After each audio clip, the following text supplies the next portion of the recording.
The Sheriff contains graphic descriptions of violence, and in several episodes, sexual assault. It may not be for all listeners. Hi, I'm Tony Adame, and you're listening to The Sheriff, a new podcast series from the Gannett Company and the Northwest Florida Daily News. We can be found on Apple Podcasts, Spotify, Google Podcasts, or wherever else you might download your podcast from. The wheels of justice in Okaloosa County have a tendency to turn very slowly.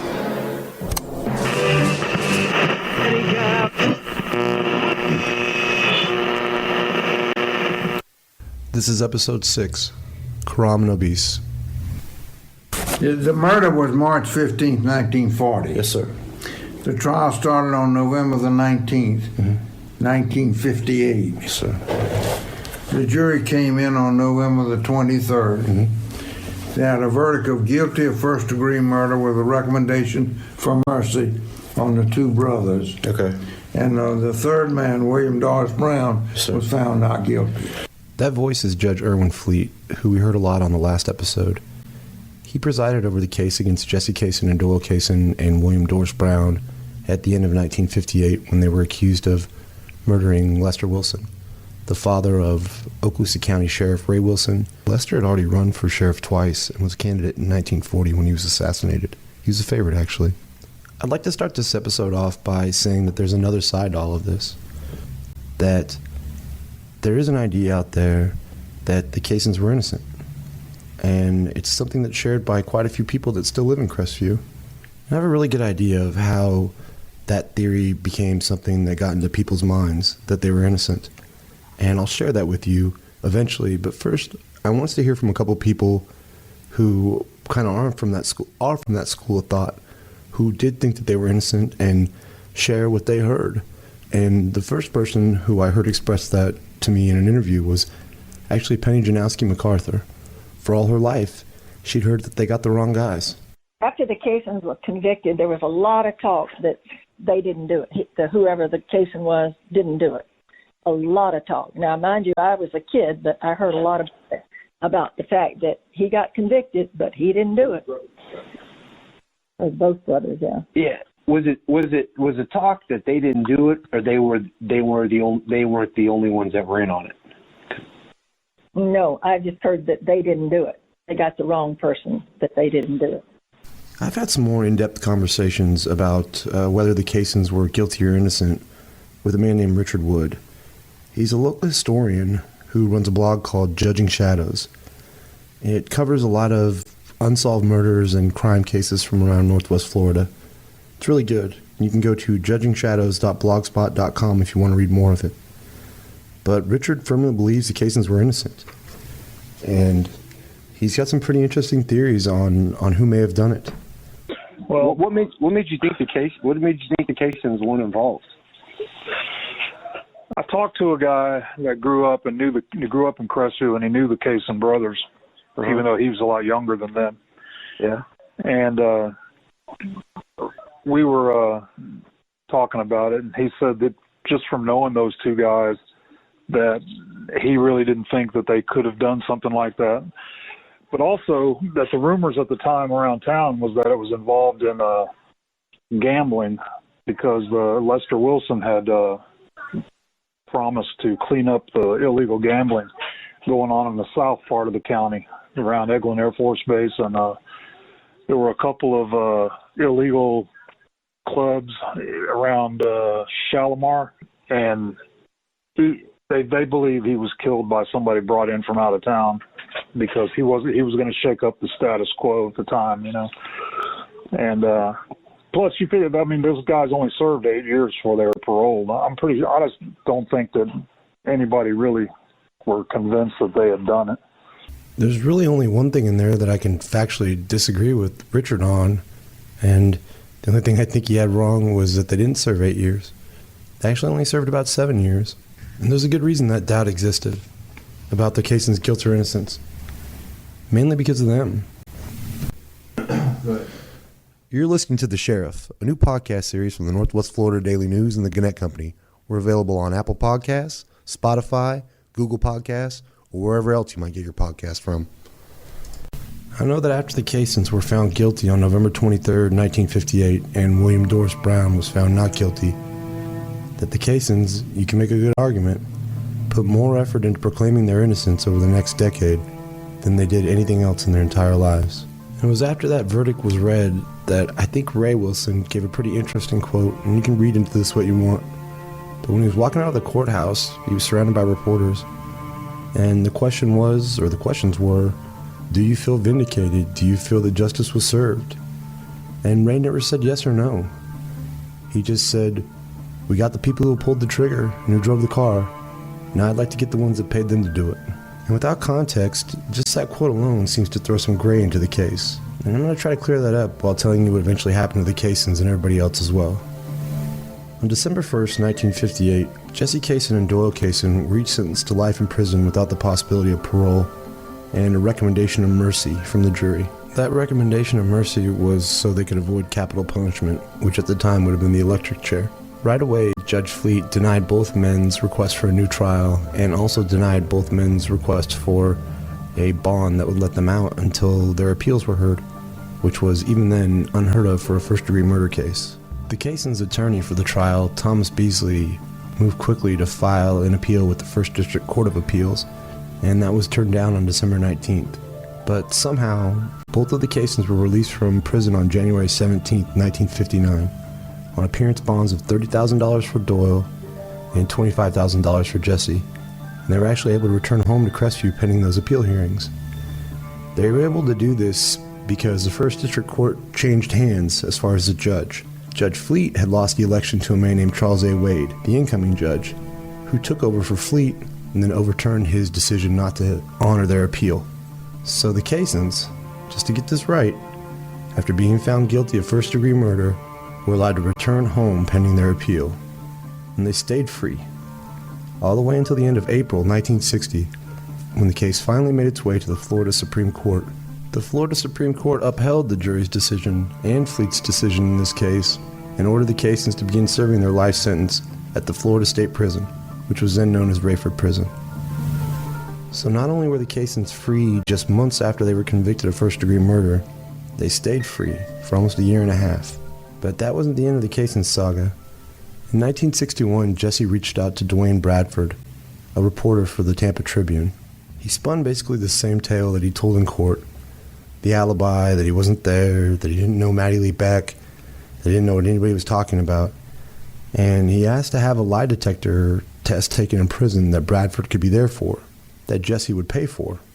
And Bradford agreed. Jesse and Doyle took the tests, and they both passed. Now, if you remember right, Doyle Caisson and William Doris Brown took lie detector tests administered by Walter Steinsick.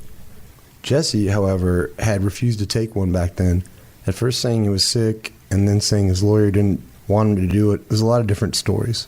But they passed the one in 1961. And that news brought Ray Wilson and Walter Steinsick, the Pensacola Police Department investigator who had helped him with the case, back into the spotlight. Ray suggested that the Caisson brothers take sodium pentothal, truth serum, instead of doing the lie detector, and they could get to the bottom of what was going on. And both men refused. Walter pointed out that the polygraph operator, David F. Allison, was not one of the 8 certified polygraph administrators in the United States at the time, and that Steinsick was. Those are both really good points. It wasn't the only involvement Bradford would have with the case. In 1961, Bradford traveled to Defuniak Springs, just outside of Crestview, to meet with the Caisson's sister, Gertrude Sullivan, who'd set up an interview between Bradford and Thomas Beasley, who was now a Walton County Circuit Court judge. And what Bradford found out that day may have seemed like a bombshell at the time, but if you've been listening to this podcast, which if you're on episode 6, I assume you have, it probably shouldn't come as much of a surprise. And what Beasley told Bradford was that before he took the Caisson's case, he'd had another client who'd come to him before that and disclosed to him that he'd been involved in Lester Wilson's murder. Beasley, upon finding out this information, and then being contacted by the Caissons to be their attorney, approached the Florida Bar Association about the conflict of interest, or if he could even be the attorney. And the advice he got was it was attorney-client privilege, and he wouldn't say anything, and that it wouldn't be a conflict if he did take the Caissons case, as long as he told the Caissons about what he knew. Now, he wasn't going to say who it was necessarily, but he did have to tell them that he'd had another client who'd expressed to him that they'd been involved in the same murder. which he said he did tell the Caissons several times, and they decided to hire him still.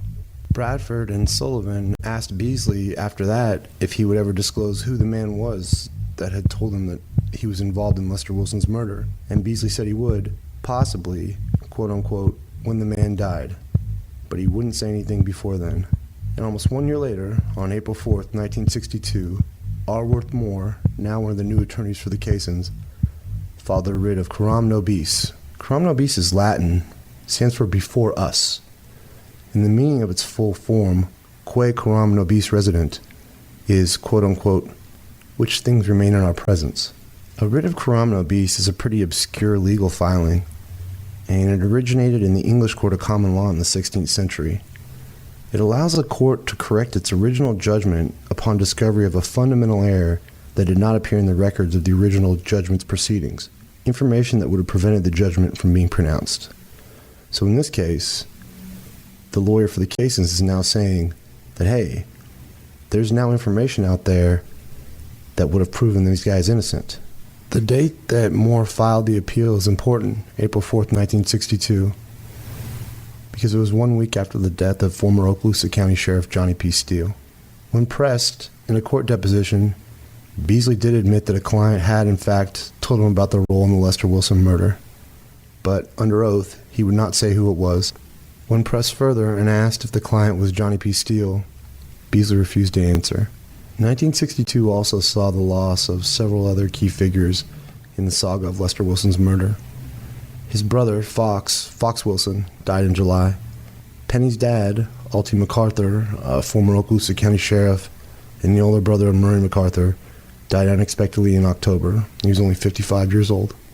The Caissons' argument for their innocence and the gist of Bradford's reporting throughout this whole ordeal was based around the fact that the central reason they were saying they were innocent was because they said Thomas Beasley had been told someone else, another one of his clients, had something to do with Lester Wilson's murder.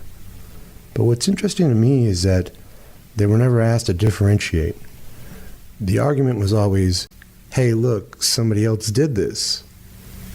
And Bradford, for some reason, never thought to point out in any of his articles that these things weren't mutually exclusive. The Caissons could have been guilty, and another party could have been as well. So while the Caissons were able to appeal their case and put up this front of, hey, somebody else did it, somebody else told our lawyer that they did it, and our lawyer didn't tell us, which Thomas Beasley denied, no one decided to take a deeper look at this and see if maybe the real answer was that the Caissons were guilty, and there were other people that were guilty as well. I think it's safe to say now that had Constable Joe Adams lived to the trial, he died unexpectedly a few years before, he very well could have been charged with murder just alongside the other three. They had as much or more circumstantial evidence against this constable that they had against at least William Dorris Brown, and close to what they also had against the Caissons, including an eyewitness who saw Constable Joe Adams driving away from Lester Wilson's house after he was shot. And while Ray said that he was going to try to find the rest of the guys who had something to do with killing his dad, no more arrests were ever made in this case. And over the course of 5 years after their convictions, the Caissons filed 10 appeals. And those appeals hit the desks of 14 different judges and 9 different attorneys oversaw the case. And from the time their trial started in 1958 to the time their appeals process ended, the Caissons also saw 4 different governors oversee the case in Florida.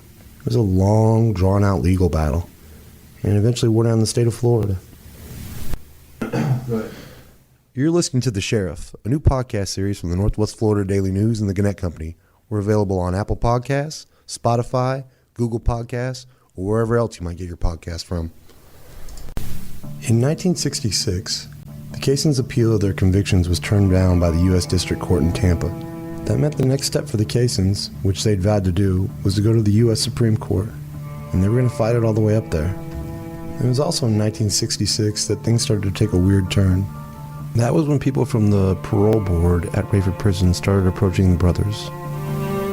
What if, they wanted to know, they might drop all these silly appeals, especially this big next one coming up, in exchange for early parole? There was a loophole, they were told, and Jesse and Doyle, because of their failing health These guys were in their late 50s and early 60s. That could get them out of prison and get them back to Crestview. On August 9, 1966, Jesse Cason was released from Rayford Prison on parole for the first-degree murder of Lester Wilson. On September 21, 1966, following the dropping of his last appeal, Doyle Cason was also released on parole. They both returned home to Crestview. Jesse perceived that he got kind of a hero's welcome when he got home, or at least that's what he told Bradford when he talked to him. Quote, "I figured that now I'm out, I'll be able to promote my innocence a little more and really make a case for that, but it just feels so awfully good with so many people calling me." In all, the Casons had served roughly 7 years each for the murder of Lester Wilson. One of the big things we learned from Stuart Wilson, Ray Wilson's son, from the very start, was that Ray had been convinced that the Casons and William Dorris Brown hadn't been the only ones involved in Lester's murder, and that over the course of his career as sheriff, several men had reached out to Ray and confessed either their knowledge of the assassination plot, or in one case, their own role in the planning of it. Dad personally told me it was either 2 or 3, maybe more, 2 or 3 men. Years later, as they got older and they were dying, whether it was, I think it was several of them were at Pensacola Hospital dying, they personally called him to try to make it right. To get it off their chest. To get it off their chest before they died. And Daddy said, they'd say, "Sheriff Wilson, I just want you to know, I'm so sorry to tell you that I was one of the ones that put part of the $500 in the hat to have your daddy killed. And I've carried this my whole life, and I want you to forgive me." And of course, by that time, Dad was a minister.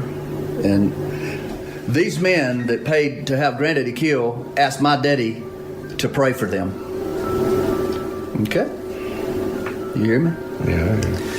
And so, and Dad, he found a certain degree of peace in doing that with them. I'm not saying that everybody that put money in the hat was ever, did that. Stuart wouldn't give me all the names of the men, but he did give me one. And while I can't say it here on the podcast, I was able to talk to the man's family, and they were able to confirm one story in particular. As we've established, Ray was sleeping in his bed when Lester was murdered right inside the front door at about 8 p.m. Ray had gone and laid down in his bedroom about an hour before that, and he had to get up to pee at one point. And he walked out back, and it was cold, so he didn't want to walk all the way across the yard to the outhouse. So instead of walking to the outhouse, Ray had just peed off the back porch. And the story that I was told and that I was able to confirm was that Ray had actually peed on one of the men that had come to kill his father, which made a lot more sense. Not about Ray peeing on the guy, but the murder plot itself. Because if you're going to kill someone in a house that's got a front door and a back door, you want to put a gun at each door. And that's what happened here. So this man, who'd come to ostensibly kill Lester if he came out the back, and then Jesse Cason had him if he came out the front, had to stand there, or crouch there, and get peed on by Ray Wilson. Jesse and Doyle, for as much as they vowed to keep fighting their convictions, didn't. For all intents and purposes, they lived out the rest of their lives in relative peace. Doyle went first. He died on August 9, 1968. He was 61 years old. He left behind a wife and a daughter. Jesse died almost 1 year later at a hospital in Pensacola on July 27, 1969, after battling a long-term illness.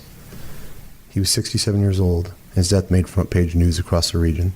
In May of 1960, Fair and Campbell filed a $100,000 lawsuit against Sheriff Star magazine, a magazine run by the Florida Sheriff's Association, about an article it ran after the Lester Wilson murder trial. It was filed on behalf of William Dorris Brown, who'd been acquitted in the case. And it ran after Brown read an article that he stated, quote-unquote, presented him as one of the murderers.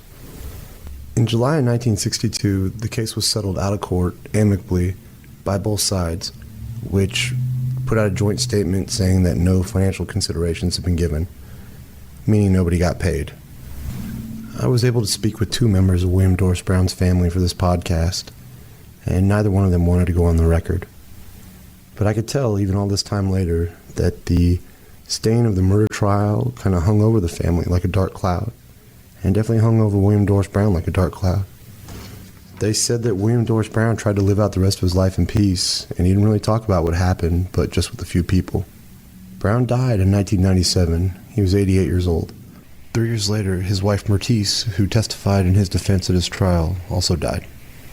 Walter Steinsick, the man who had helped Ray solve his father's murder, retired from the Pensacola Police Department in 1971.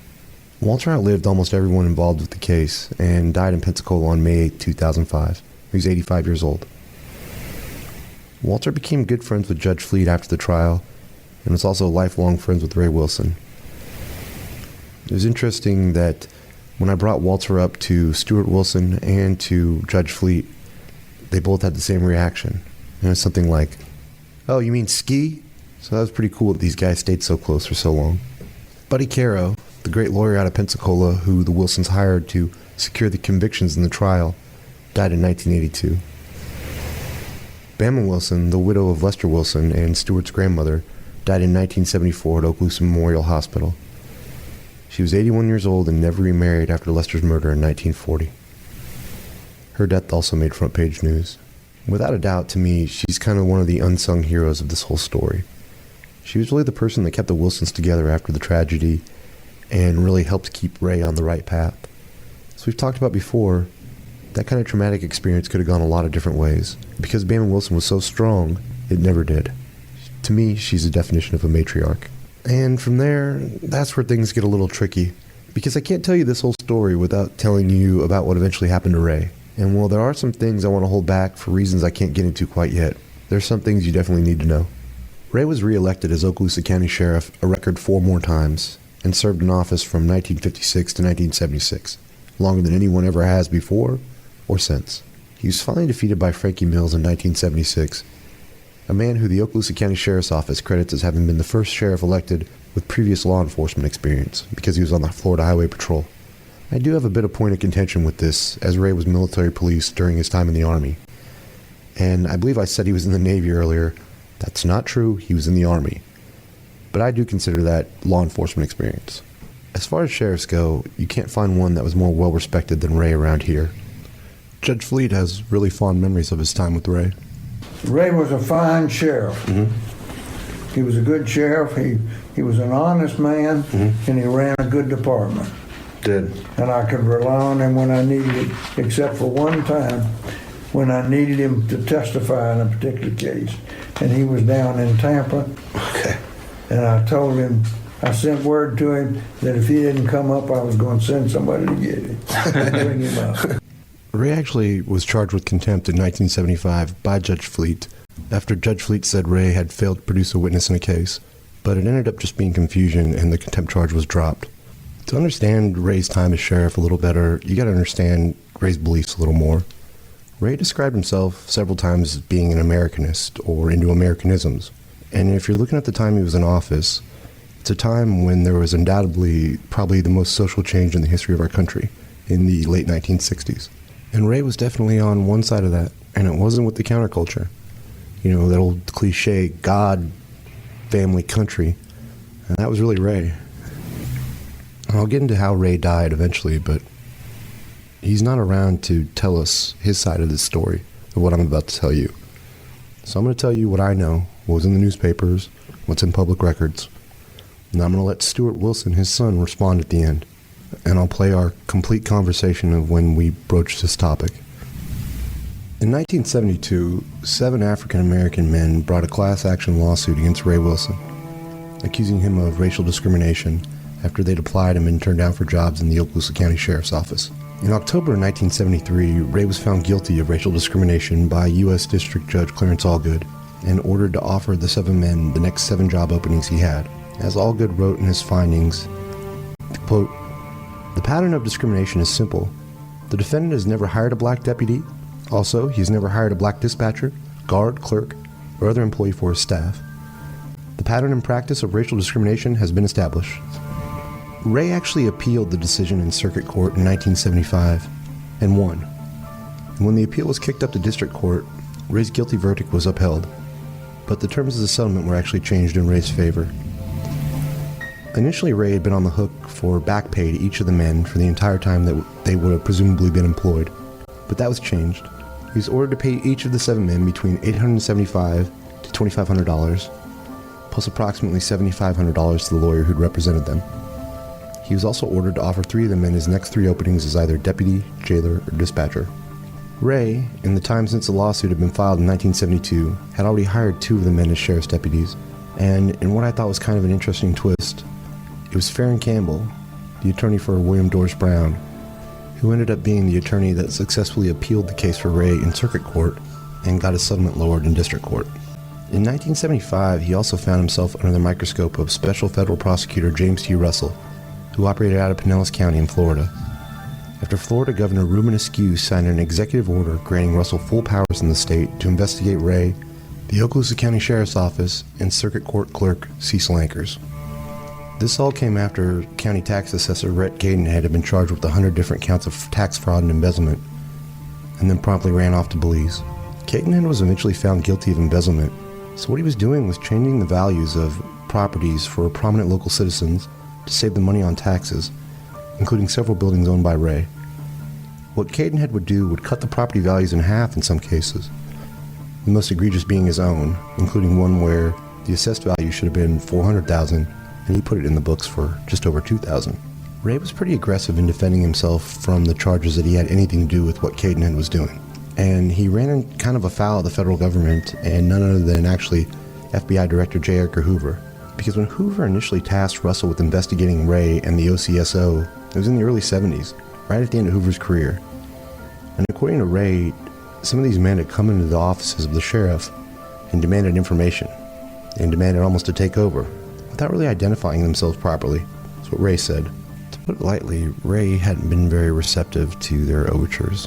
And I don't know if you know this, but the federal government doesn't like when people slight them or act like they've shown them up. The 1-2 punch of the discrimination case, followed by the federally mandated state probe, had done a lot of damage to Ray's reputation right at the end of his career. And those issues, along with the packed field of 7 candidates, really cost him that 6th term as a sheriff when he ran in 1976. In November of 1976, after Ray had already been defeated in the election, the Playground Daily News, now the Northwest Florida Daily News where I work, ran an article about how, even after Ray left office, he was going to collect approximately $29,000 per year from Okaloosa County, above and beyond pension benefits, from renting out 2 properties he owned, one to the Florida Department of Rehabilitative Services and one to the Florida Probation and Parole Commissions. These were houses that Ray had essentially converted into offices for the employees of these different divisions. He'd rented out the properties under a state exemption that didn't require advertisements or open bids for any property that was under 5,000 square feet. So while it wasn't illegal, it was what we would call today a really bad look. And Ray wasn't really willing to get into it with the newspaper at that time.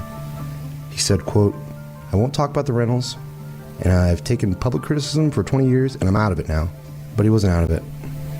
You're listening to The Sheriff, a new podcast series from the Northwest Florida Daily News and the Gannett Company. All 6 episodes of The Sheriff are now available on Apple, Spotify, Google, or wherever else you might get your podcasts from.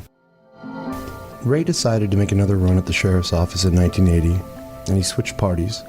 He became a Republican in order to run against Democratic candidate Larry Gilbert, who defeated incumbent Frankie Mills in the primary.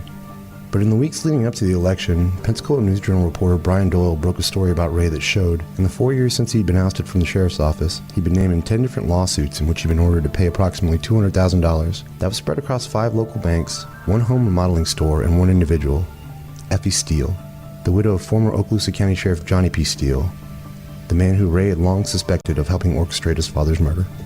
According to Effie Steele, who was in her late 80s, she'd signed a contract with Ray in 1973 that authorized him to collect rent from her tenants in a 2-story office building she owned in downtown Crestview. In 1974, according to Effie, she agreed to sell the building to Ray, with the 2 parties agreeing on a $3,000 down payment, with the building's value set at around $65,000, which is approximately $375,000 in today's money.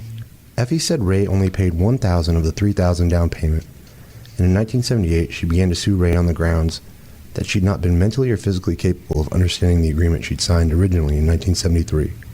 Which Ray was claiming not only authorized him to collect rent at the building, but also locked Steele into 2 separate 50-year lease agreements for offices in the building after she'd already sold the building to Ray. With Effie's lawyers arguing she was mentally incompetent, Ray's attorney, again Farron Campbell, called 10 witnesses to the stand to testify to Steele's competency when she signed the initial agreements, including an attorney who rented space in the building for 10 years.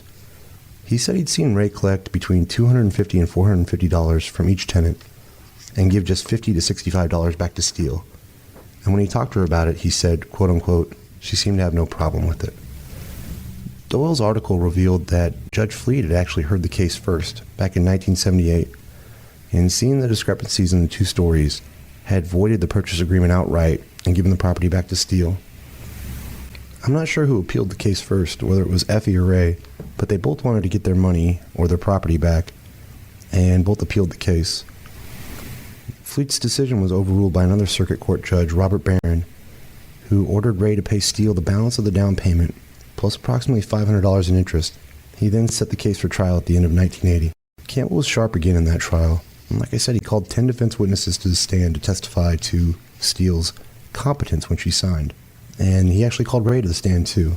What Ray said was pretty shocking and telling. It speaks to a lot of what we talked about in this podcast. He testified that the contractual agreements in 1973 and 1974 between him and Effie Steele had, quote unquote, ended a feud between the families that dated back to my father's murder in 1940. When Steele's longtime physician testified to her being senile and, quote unquote, mentally incompetent, Judge Barron called the proceedings to a halt and pulled up a previous deposition by the same doctor who'd said just months earlier that she'd been mentally fit to sign the documents. So Barron stopped the proceedings on that day, December 31st, 1980, in order to, he said, get a better understanding of what's going on here. And he set the trial to resume in 3 weeks. On January 23rd, 1981, Effie Steele died of natural causes. And because she and Johnny P. Steele had no heirs, the property now belonged to Ray, free and clear. Here's a conversation Stuart Wilson and I had when we talked about his father's complicated legacy at the end of his time as sheriff. He talks about a lot of the racial stuff head on, and he just kind of hints at the financial stuff. So here you go. Obviously, we both have discussed the issue at the end of his career, but you wanted to say that he was not just a one-dimensional, like, say, if that presents him as being someone who was racist or was against African Americans, you feel like that there was much different side to your father? Yes. So to retrogress once again, my grandparents, my great-grandparents were Native American Indians. Okay. They were white, but they were Native. They lived as Native American Indians. That was on your mother's side? My dad's side. Your dad's side. Predominantly okay. my dad's side. Okay. My grandfather, Lester. Okay.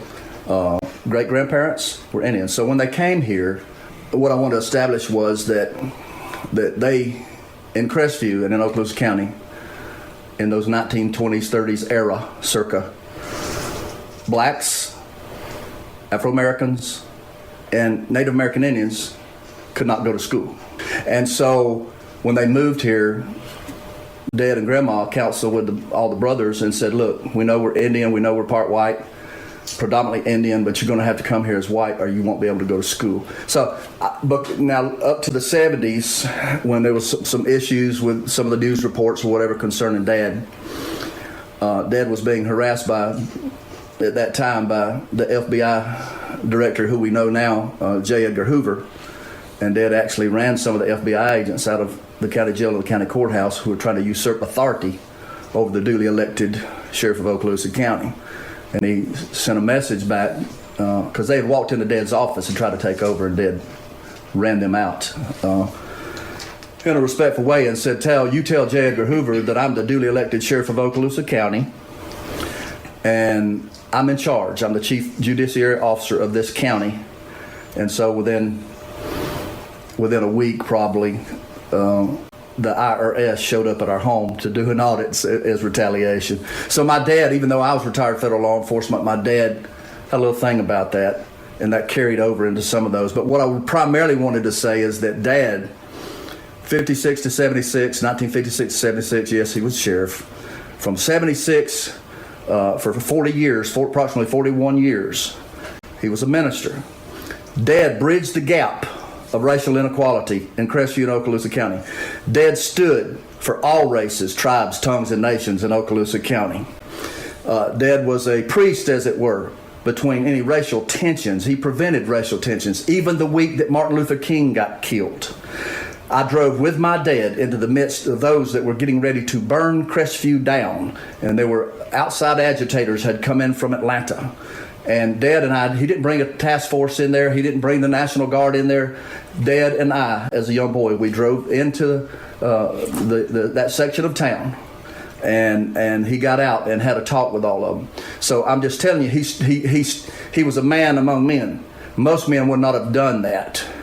He didn't come in with guns blazing. He came in with a word of truth and stymied them from burning down Crestview, because that's what they were planning on doing. So I'm just trying to tell you that Daddy continued that legacy both in ministry and I have friends today that are there's the older school from Crestview in Okaloosa County that are black. Pastors are fully supportive of Dad. He was fully supportive of them. They stood hand in hand. And I just did not want any of this story to go fall by the wayside without establishing his ministry legacy and him standing for truth and justice. I think it's important to get both sides of it out there. So. Yes. Yep. Thank you for letting me share that. I do find it really believable that there was discrimination against African Americans and Native Americans to the point where they wouldn't be allowed in schools with white people. I think we all know that. And I also don't find it totally unbelievable that if you stood up to the federal government, especially someone like J. Edgar Hoover, like Stewart claims, that you wouldn't have other problems. That they couldn't take a complaint against you and blow it up. Or that they couldn't step in and have the IRS look a little closer at your tax records. Timothy Weiner, who wrote a great book called Legacy of Ashes about the CIA, also wrote a book called Enemies, A History of the FBI. And it really details J. Edgar Hoover's paranoia and shows that it didn't take much to get on his list of enemies. And when you did, he would use the full weight of that office to go after you, whether that was right or not. After 1980, Ray turned almost all of his attention to his ministry. Ray had a small but loyal following, and he operated out of a church that was set up in the office building he'd bought from Effie Steele in downtown Crestview. Over the years, his name pops up on dozens of obituaries as the Reverend Ray Wilson, after having eulogized some dearly departed soul.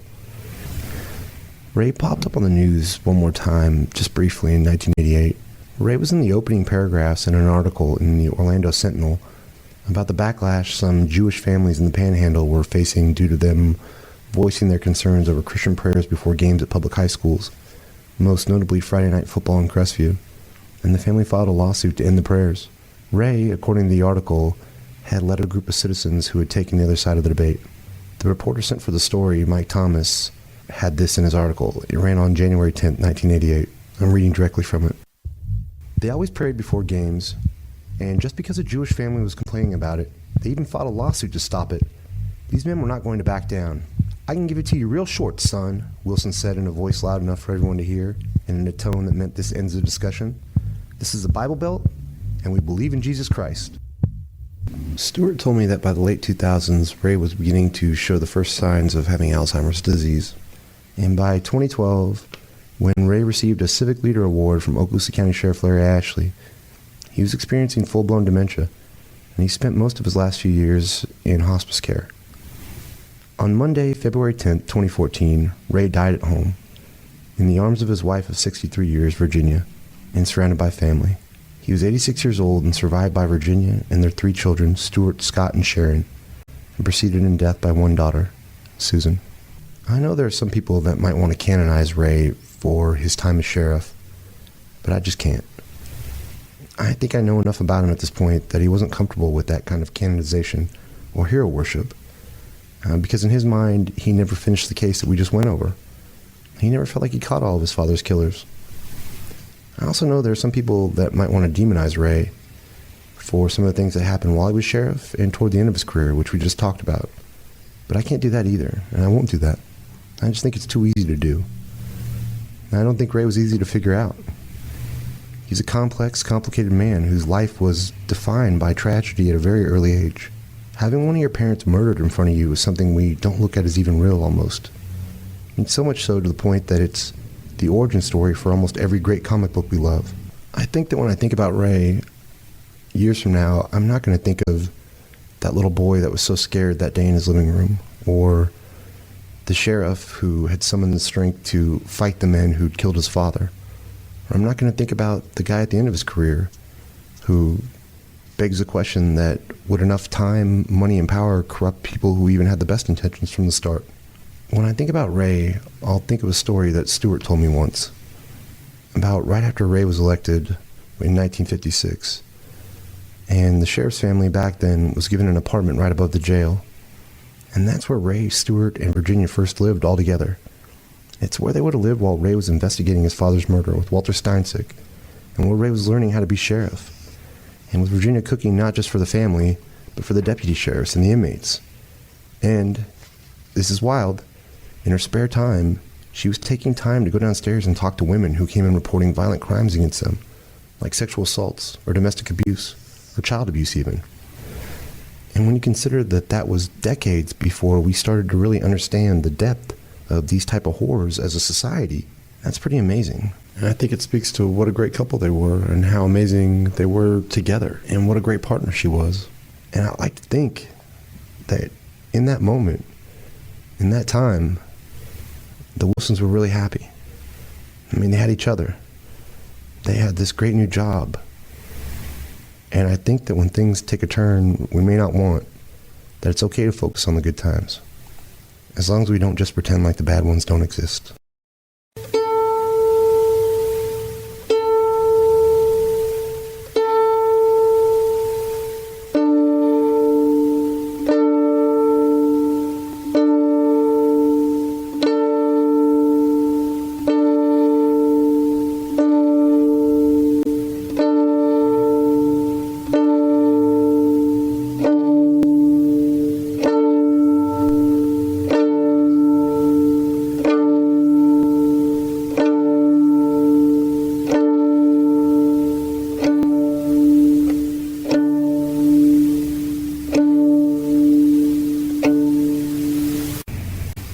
The Sheriff is recorded at the Northwest Florida Daily News in Fort Walton Beach, Florida. It's written and researched by me, Tony Adame, and produced and edited by Nick Tomacek, who also did original music for the podcast. I'd like to double down on that and thank Nick for all his work on this podcast. Without him, none of this stuff would have been possible.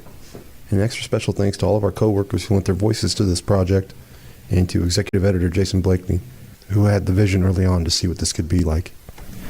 As far as me, in early December, I went back home to Kansas to see a friend who was dying of cancer. I flew in on a Monday. I saw my friend on Tuesday morning, and he died on Wednesday. And he was great, and I loved him. And he was just 41 years old when he died, and when his family held the funeral at the Catholic church he grew up in, the crowd spilled out of the church and into the lobby, and there weren't enough damn seats or tissues for everybody that was there. And after the funeral, I was flying home to Florida, and I got on Twitter for the first time in a few days. And I did that thing we all do every now and then, where you look at the people you're following and do kind of a cleaning out, where you're like, damn, they're not following me anymore. And then you hit the unfollow button and keep it moving. And as I was scrolling through my followers, I started to get to that bulk of the first people who'd followed me back in 2009 when I first got an account. And then I was writing almost exclusively about sports, and mainly about one of my friend's favorite teams, the Wichita State University men's basketball team. And believe it or not, there he was. He was among that first couple of dozen of people who'd followed me. I had no idea. And it looked like he'd gotten the account not long after I'd gotten mine. And in almost a decade, he'd only tweeted about 15 times. I looked at it, and he'd been on there following, liking stuff, pretty much right up until he got sick. And of his 15 tweets that he had, about half of them were from my stories or things that I tweeted out. And I lost it. Right there on that plane, I just pulled up my hood and I cried like a baby. And I thought about all the stuff we hadn't done. And I thought about all the times I'd been shitty or petty to other people, and he'd stood up for me, or told me I was being an idiot, but then he told me he loved me and he still had my back. And I thought how ungrateful I'd been for a long time. And ungrateful for my friends and my family and my health. I didn't appreciate what I had. I didn't deserve it, but he deserved it. And now he was gone. And I think when I landed that day, I felt like I was on fire, like in the best way possible. And when we'd have setbacks along the way with this project, it didn't matter. All I thought about was the finish line. It was like my friend was right there with me all along, telling me I could do it. So here we are, at the finish line, for this one at least. So this one was for Ryan Finn, my brother. Te echo de menos. Te amo. And I miss you. And I love you.